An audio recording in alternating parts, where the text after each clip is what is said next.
What's up? My name's Liv, and this is PsycKicks. Welcome to another episode. This is a channel where we talk about all things metaphysical, spiritual, paranormal, and in between. Today, I think I'm still going to keep the same title as what I kept in the podcast, but we're talking about Metaphysical OSHA. Obi now has the floor, and he is going to try not to screw this up like everything else in his life. This is going to be a conversation about a topic that I did not know existed until just a few months ago. And even though I've been working in the spiritual community, the spiritual world, if you will, for about 5 years, this concept it was very new to me. So today we're going to be talking about spiritual psychosis. Now, if you're interested in listening in a more extended version or without looking at me, there will be a link to the podcast episode on spiritual psychosis in one of the little bubble eyes that pop up. I never remember where or what side of the screen it pops up on. But if you want a longer dissertation discussion on spiritual psychosis, then please go visit the podcast. There'll be a link in the description below or a little pop-up at the eye. Now, if you found this channel, it's probably because you are interested in everything metaphysical, spiritual, paranormal, and in between. And you may just be realizing or embarking on your own spiritual journey. Papoy? Akala na papoy? No. Papoy. Ah! Papoy! And I honestly think that, a spiritual awakening is just a whole bunch of things that you go through, like everyday life, that create your spiritual journey. But if you found this podcast, it's probably because you're starting to understand what a spiritual awakening is, that you're on one, and you're creating your own spiritual journey and concept of spirituality to define that.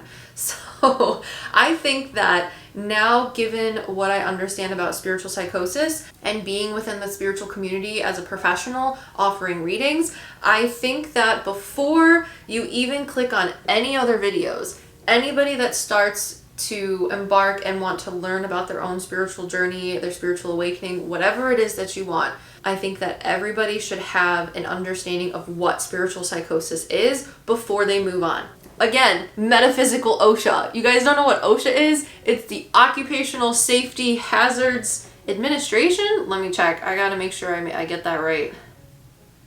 Yes, Occupational Safety and Health Administration. So this is going to be your Metaphysical OSHA before you continue down the rabbit hole that can become spirituality. Now, even though I don't believe I have experienced spiritual psychosis myself, I have gone on a little Google search and YouTube escapade, if you will, to find resources in order to outline what it is, how it presents, and I've also, in the description below, listed 3 different sources of videos on YouTube from people that have experienced spiritual psychosis themselves, have done another YouTube video similar to mine, but in their own taste and manner, and another person who's well known within the spiritual community who has touched on the concept of spiritual bypassing, which is different than spiritual psychosis, but nonetheless something that I think many individuals should educate themselves on before they dive more into spirituality, just spiritual anything, honestly. So, even though I have not experienced spiritual psychosis, I do not believe personally, I have had my own share of mental health trials and tribulations, if you will. So let's go back to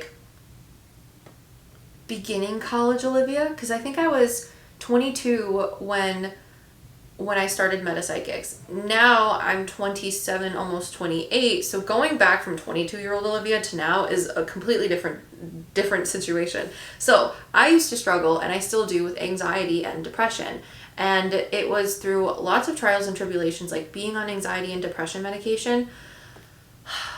Once I was in college and all by myself and able to make decisions for myself for lack of a better word, because you still rely on your parents when you're in college to a certain point, but you do have the freedom to explore and make new decisions. And for me, college was a huge door for me to step open into in that sense. So I finally felt comfortable enough to be able to go to my doctor and say, hey, I'm having these problems, I'm having these struggles, can you help me?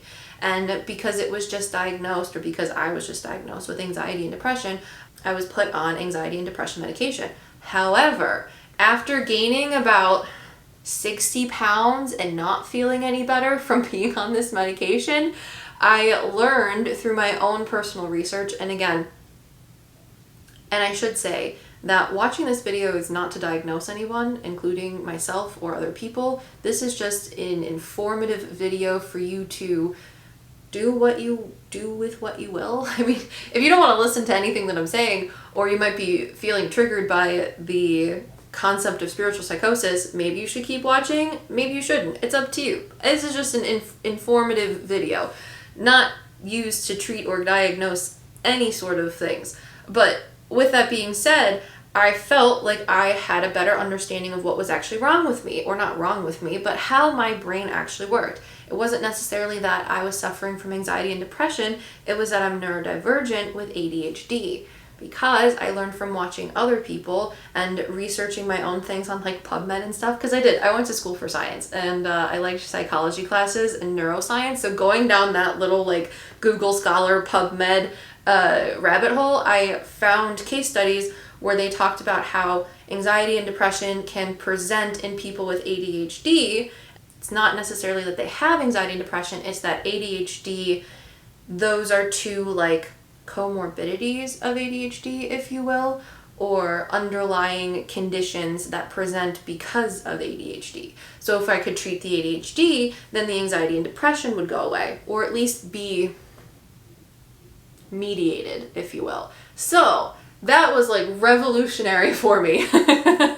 Now, with that being said, because I had a baby within the last 2 years, I was super, super worried about getting postpartum depression.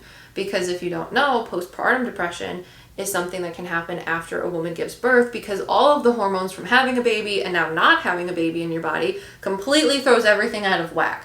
So my doctors, my healthcare providers, and my husband were very on top of watching me for potential signs of postpartum depression.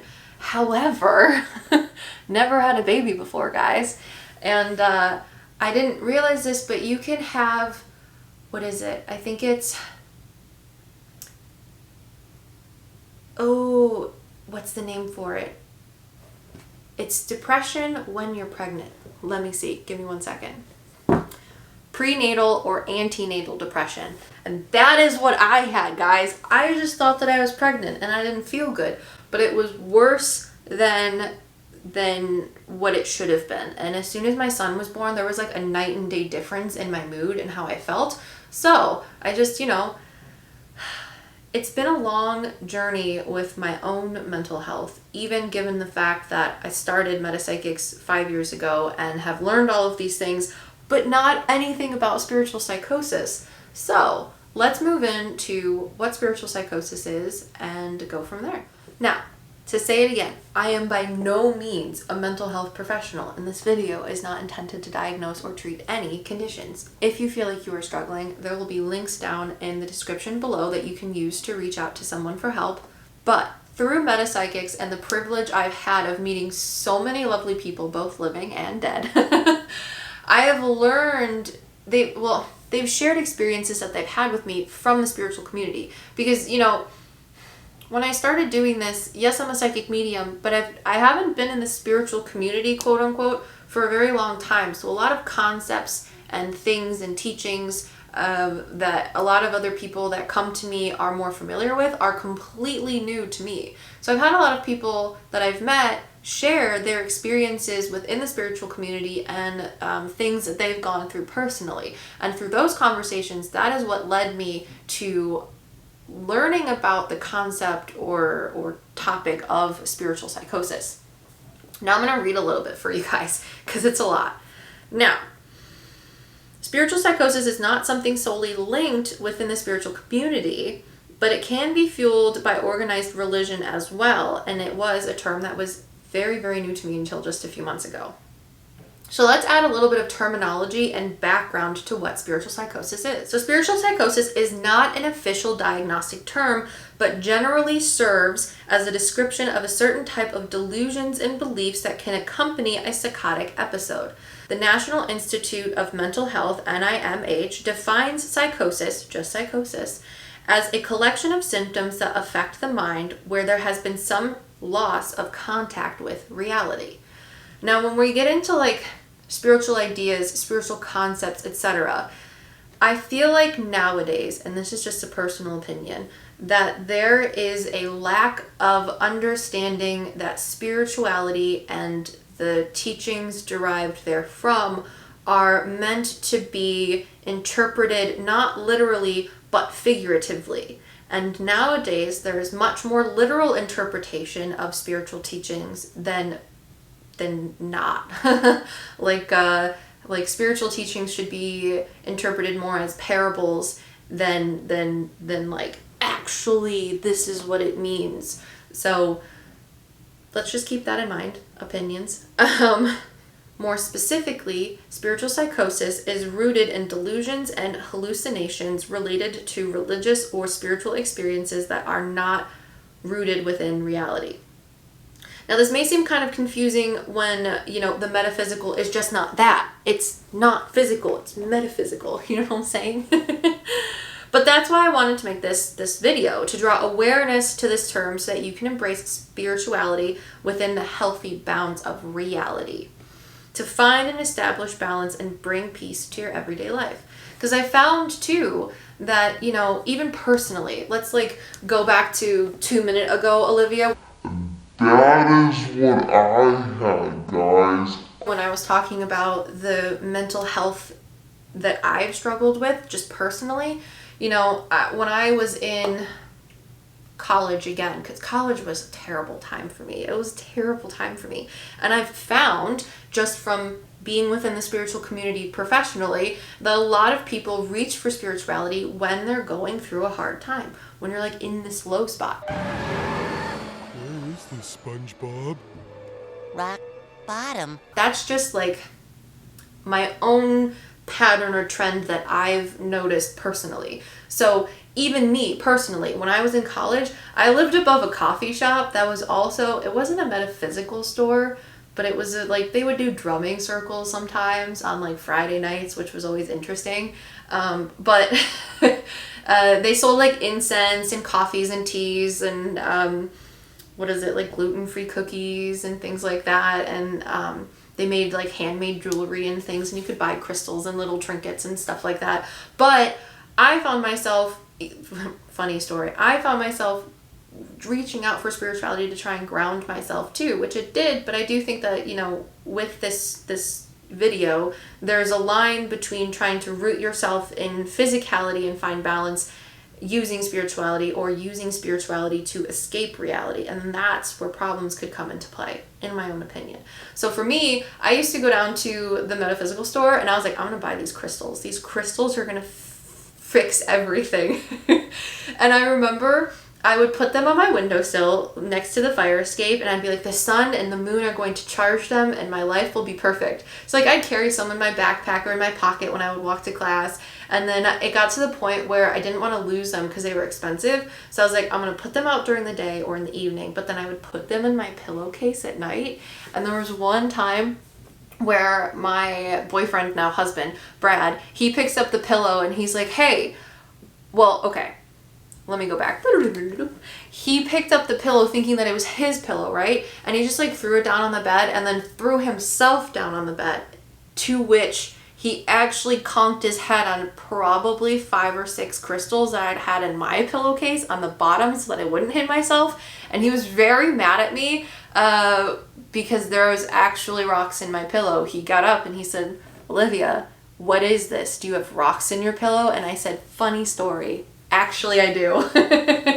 Did that help? I don't know, maybe. I had some really weird dreams when I had the crystals underneath my pillow, and I think that's actually why I ended up taking them out, because I felt like I was getting weird dreams about it, whether it was fueled by the crystals or not, but I put them somewhere else. I think I lined them up just in the window or above a door frame or something, much more just casual. But anyways, that was a form of me reaching out for spirituality. I also really was excited to go and get psychic readings, because my mom, even though she's a psychic medium too, she would, I can't read myself, she can't read herself, so she has a psychic that she would go to. I don't think she called herself a medium, but she was a really cool psychic, and that was always just something fun to do. And I think if I had more money at the time, I could have gone down a little bit of a slippery slope of just wanting to get readings all the time, but I digress. Moving on, getting back on topic. So we're going to talk about A little bit of symptoms of spiritual psychosis. So, this is a reminder. Spiritual psychosis is not a diagnostic term. It is only used to describe a psychotic episode brought about by underlying mental health conditions which manifest through spiritual or religious undertones. Because again, this isn't just in the spiritual community, it's the religious community as well. So key aspects of spiritual psychosis as described by the NIMH and other sources. This was just a quick googly search. And I will have a list to all of the sources that I used down below. Most of them was just like a specific question, and then Google AI would give me a more in-depth sort of thing. But if you want, the sources will be linked down below for your own purposes. Now, first symptom is delusions, or false beliefs that are resistant to reality testing, often involving spiritual figures, events, or ideas. Now, that's the thing that... confirmation bias, that's what it's called. That is something that I feel like is very present in the spiritual community, and that's not necessarily what we're going to talk about today, but I think I forgot to talk about it in the podcast, so I'm going to talk about it. Confirmation bias. A lot of people will come to me and ask about how they can know that their intuition is right, that they're connecting to their spirit guides, spirituality, whoever it is that they're trying to channel and become more in tune with. And it's always hard to try and talk about it, because you also always, in my opinion, have to take into account confirmation bias. Just because you keep seeing repeating numbers all the time doesn't mean that it doesn't always mean that there's a reason. Sometimes when we see those repeating numbers, yes, it can be like angel numbers or spirit guides, but it can also be the fact that because you saw those things, your brain made that connection, now you're going to start seeing them more in your environment anyways. Like, have you ever noticed that you really wanted a car, like, for example, like a Volkswagen Beetle, right? Those really cute little cars, or a Kia Soul, whatever, a Mini Cooper, cute little cars. And then you finally get that car, and then it's almost like wherever you go, you always see one of those cars. But before that, when you really wanted one, it's almost like seeing one was like a 1 in a million type of thing, or like it didn't happen all the time. But once you actually bought one, then you started seeing them.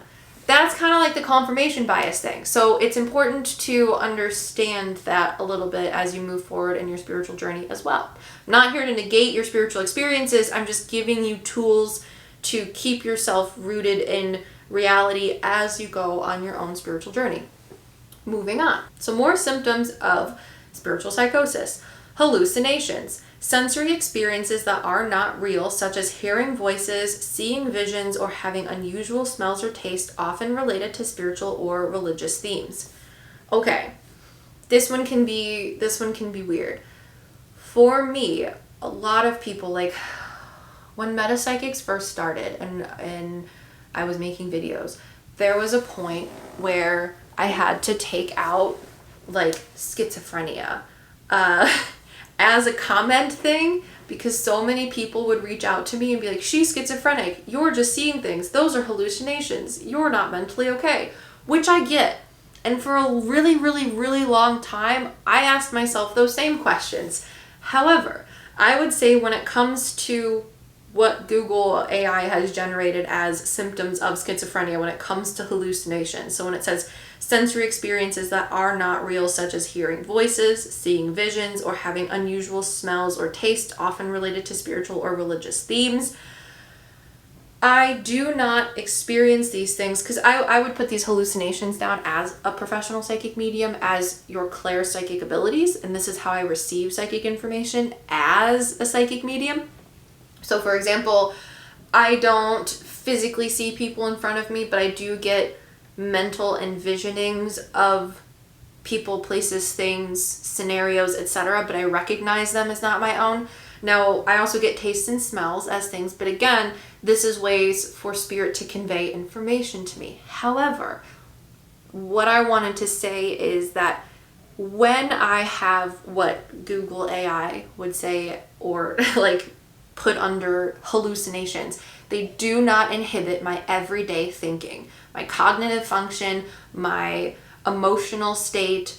I'm not constantly bombarded or always thinking or searching or trying to hyperfixate on these hallucinations that may or may not be happening. So I would say there's a difference between hallucinations and spiritual psychosis and your psychic abilities, and it's understanding and being able to delineate between the two where the mental health factor comes into play. So when I am talking to people during professional readings and I'm channeling souls, whether they be animals or people, from the time I wake up in the morning to the time I go to bed, I don't have hallucinations. And when I'm doing readings, I'm not just babbling incoherently and going through all of these things without any regard to the person that I'm talking to. I am engaging with the person that has made a reading with me, the client, the sitter, whatever you'd like to call yourself. And it's a viable, coherent conversation, not something that is completely off the rails, which is how I feel like hallucinations could be. So again, not a mental health professional, but this is how I understand the difference between being a psychic medium and hallucinations or a symptom of spiritual psychosis. How it impacts your everyday life. Is there a negative impact? Is it overwhelming? Is there a hyperfixation? Something that you cannot control? Probably not spiritually, healthfully led.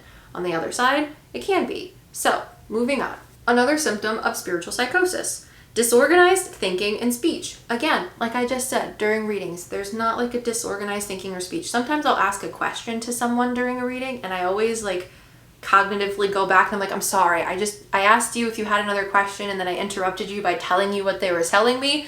But sometimes when I ask you a question during a reading, spirit will chime in with something else that they took a pause to not say for a second, and then I have to like go back and be like, sorry, do you have another question? Because they interrupted me and then I interrupted you. And they're like, it's fine. So disorganized thinking and speech, difficulty organizing thoughts and expressing them clearly. Another symptom is a loss of contact with reality. So difficulty distinguishing between what is real and what is not, leading to impaired functioning. Another one is behavioral changes. Changes in behavior that may include withdrawal, agitation, or unusual religious rituals. Now, when it comes to unusual religious rituals, I would put an emphasis, if you will, on unusual. Because as you learn about spirituality and define your own spiritual journey and how spirituality fits within your however you want to embrace it, because I don't think spirituality should be the same for everybody. That is why it's spirituality. You make it how you like it. But when it comes to unusual religious rituals, because I know everybody has, especially in the spiritual community, whether everyone under the spiritual community is usually just like dubbed as pagan, but whatever it is that you do, I like green witch things, I like kitchen witch things. Do I do these things as like regimented normal things? No. Is it like sometimes I'll be more conscious when I'm cooking dinner and be like, I'm gonna put a little extra love in whatever it is that I'm making for dinner tonight, and like that intention, that energy, that's more of my brand of ritually witchy things that you could talk about. But when it says unusual, that is what I would focus on. I know a lot of people that aren't within the spiritual community would think that talking about green witch, kitchen witch, whatever is unusual, but within the scope of the normalness of the paranormal or the normalness of being spiritual, use that as your guide. But if it's like, when I wake up in the morning, I have to do this before I do anything else, otherwise this and that could happen, spiritually related, maybe that's not okay. Maybe you should talk to someone about that. Moving on. Now, those are all of the generalized, emphasis on generalized, symptoms of spiritual psychosis. Because again, spiritual psychosis is not a diagnostic term. It is under an umbrella of other mental health conditions. So, again, I have not personally experienced spiritual psychosis, but I have had conversations with those who have. Since I cannot tell you an experience that I personally had, like I said at the beginning of the video, there's going to be links in the show notes to 3 different people. First person is a lovely human being that I would actually like to do a collaboration with. I just haven't been like confident enough to reach out to them.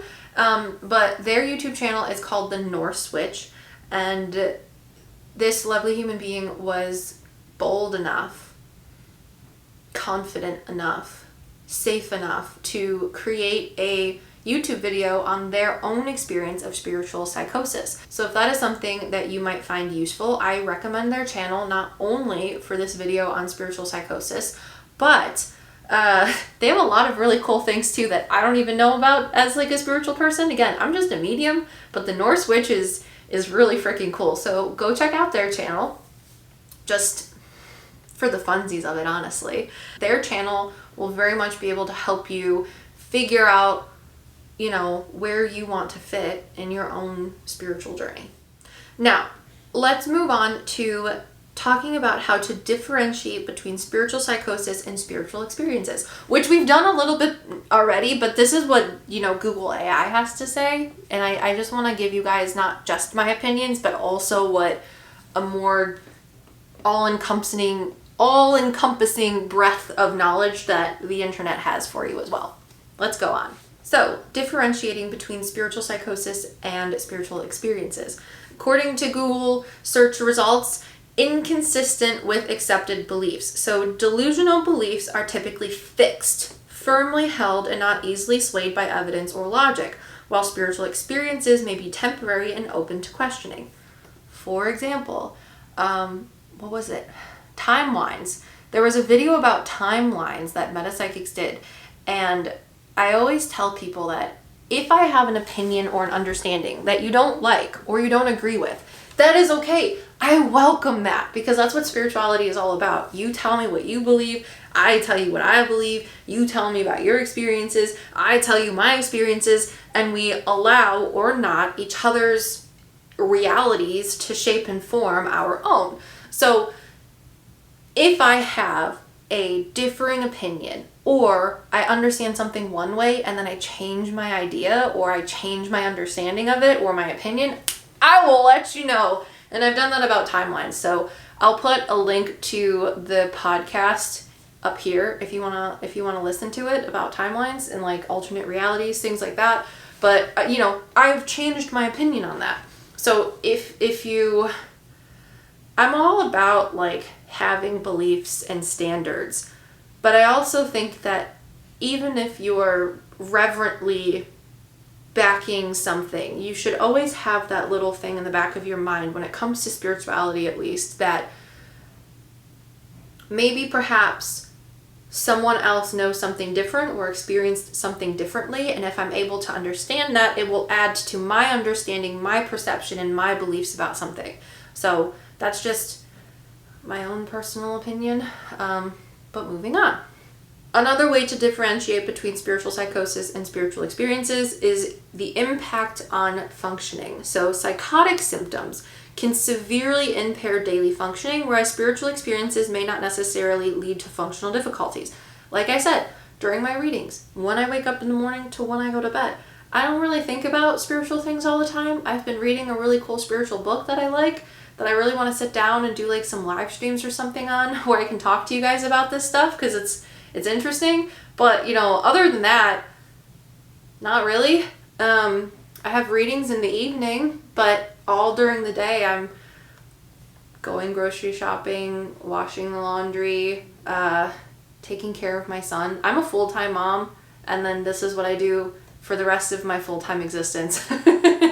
So mom, wife, daughter, you know, all of those things, Metaphysics. That's what I do. So it's not until I sit down to do readings in the evenings that I'm really thinking about spiritual things. And the only time I really have to do any sort of spiritual rituals is when I'm cooking, and I really am adding love as my secret ingredient. So moving on. Lastly, professional assessment. So if you feel like you are struggling, whether it be with symptoms of spiritual psychosis or just in general, like with me, like how I had anxiety and depression, and then I was like, maybe I actually have ADHD, but I was always told that I didn't have anything wrong with me, which is fine. It's just my parents of the era that I was brought up in.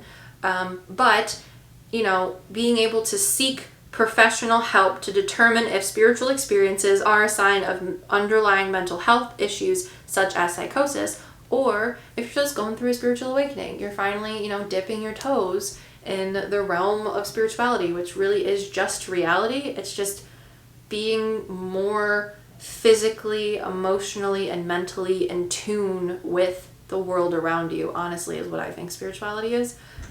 They always talk about mind, body, and spirit, and I think spirituality is being able to become in tune or more balanced between mind, body, and spirit. But that's an entire video for another day. So I wanted to talk about two quotes that I thought were really, really interesting. Now, one of them is by one of my favorite people that is famous, and you'll know them, Albert Einstein. And then the other one is by someone who is newer to me, but I follow like this little, I think it's like philosophy quotes or something on Instagram, and I posted it to my story today. But there's an English philosopher and novelist, and I find that both of these quotes, when talking about spiritual psychosis, or at least just the theme of mental health and spirituality, can be applicable. So the first one is by Albert Einstein, who I'm just a personal fan for. But Albert Einstein famously stated that imagination is more important than knowledge. And he elaborated by saying, for knowledge is limited, whereas imagination embraces the entire world, stimulating progress and giving birth to evolution. And I thought that was really cool. So when you are going through your spiritual journey, I think if you are able to use spirituality and imagination, not interchangeably, but I think the words spirituality and imagination could be used more in tandem, kind of like, I don't know, seasonings to accentuate the flavor of life. If you can use imagination and spirituality to say that, imagination and spirituality is more important than knowledge. Again, when it goes back to like forming your own beliefs and your own understandings about spiritual topics and things like that, it's more important, those two things, than knowing about them. Do you know what I'm saying? Like taking a spiritual concept and a topic and then consuming it, eating it, tasting it for all of its flavors, like Ratatouille, when he's tasting the flavors. You don't just hork it down. Close your eyes. Now, take a bite of this. No! Don't just hork it down. Too late. You gotta like feel it. You gotta embrace it. You gotta really get the dynamic of it. That's better than just knowing about it and being like, this is exactly what it is. This is what it means. No one's gonna change my mind. You know what I'm saying?